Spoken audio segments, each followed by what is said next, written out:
18 বছর পর্যন্ত সে মানে বিয়ে। কন্যা শিশুর অধিকার রক্ষা করা, শিক্ষা ও নিরাপত্তা নিশ্চিত করা এবং বাল্যবিবাহ রোধে স্থানীয় অংশীজনদের নিয়ে সংলাপ অনুষ্ঠিত হয়েছে। 29 মার্চ রোববার সকালে শহরের এসডিএস সম্মেলন কক্ষে গার্লস নট ব্রাইডসের অর্থায়নে সংলাপটি আয়োজন করেন শরীয়তপুর ডেভেলপমেন্ট সোসাইটি। এসডিএস এর নির্বাহী পরিচালক রাবেয়া বেগমের সভাপতিত্বে ও এসডিএস এর অ্যাসিস্ট্যান্ট কোঅর্ডিনেটর মোহাম্মদ মাহবুব আলমের উপস্থাপনায় সংলাপে প্রধান অতিথি হিসেবে উপস্থিত ছিলেন অতিরিক্ত জেলা প্রশাসক প্রত্যয় হাসান। চলে যাবে, আমরা ছেলেদের ভালো চাই না, ছেলেরা ভালো না করলে আমাদের কিছু যায় আসে না, তা কিন্তু না। মানে আমাদের ছেলেমেয়েরা, আমাদের ছেলেরা, আমাদের মেয়েরা ইকুয়ালি হাঁটবে, ইকুয়ালি এগিয়ে যাবে। যার যে মেধা আছে, যার যে যোগ্যতা আছে, যার যে ইচ্ছা আছে, সেই ইচ্ছার যাতে সে প্রতিফলন ঘটাতে পারে, বাস্তবায়ন করতে পারে, সে ছেলে হোক সে মেয়ে হোক। শুধু মেয়ে হলে যে সে পিছিয়ে থাকবে সেরকমটা যেন না হয়। তাদের একটা বাধ্যতামূলক প্রশিক্ষণ দেওয়া উচিত। একটু মজার না, একটু ফানি মনে হচ্ছে, কি ব্যাপার বিয়ের জন্য ট্রেনিং। তো আমরা প্রথমে নিজেরও একটু অবাক করলাম যে স্যার আপনি কেন এটা মনে করছেন। পরে আমরা নিজেরা দেখলাম যে না, এটা তো মালয়েশিয়াতে আছে।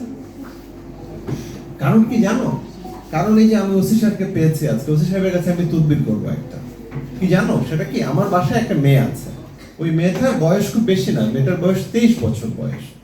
তা তার বয়স যখন কম ছিল, সে এই যে একটু আগে আবেগ নিয়ে কথা হচ্ছিল, সে আবেগে পড়ে একটা ছেলের সাথে সে বিয়ে করে ফেলে। সেই ছেলে তাকে নিয়ে যায় তার বাবার বাসায় বরিশালে। বিয়ের 3-4-5 বছর পরে তাদের মাঝখানে একটা বাচ্চা হয়। 3-4-5 বছর পরে শাশুড়ি খুব অত্যাচার করে তাকে, এত অত্যাচার করে যে মেয়েটা ঘুমানোর সময় রাতে মাথার কাছে বটি নিয়ে ঘুমাতো। কারণ রাতের বেলা তাকে হঠাৎ করে সে মারধর শুরু করে দিত, তখন সে বটি নিয়ে তার সুরক্ষার জন্য সে চেষ্টা করত। তো মেয়েটা অনেক কষ্টে পালিয়ে সে ঢাকায় এসছে। আসার পরে তার একটা কাজ দরকার, আমার বাসায় একটু কাজের প্রয়োজন ছিল, তাকে আমরা বাসায় রেখেছি। আমার বাসায় অসুস্থ মানুষ আছে, তাকে দেখাশোনা করে। এখন তার বাচ্চাটাকে আর দেয় না। তো মেয়েটা একটা মামলা করেছে, নারী শিশু নির্যাতন মামলা। ঠিক আছে, আমি ফোন করেছি ওইখানকার যে তদন্তকারী কর্মকর্তা, আমার ফোনেও খুব একটা কাজ হচ্ছে না।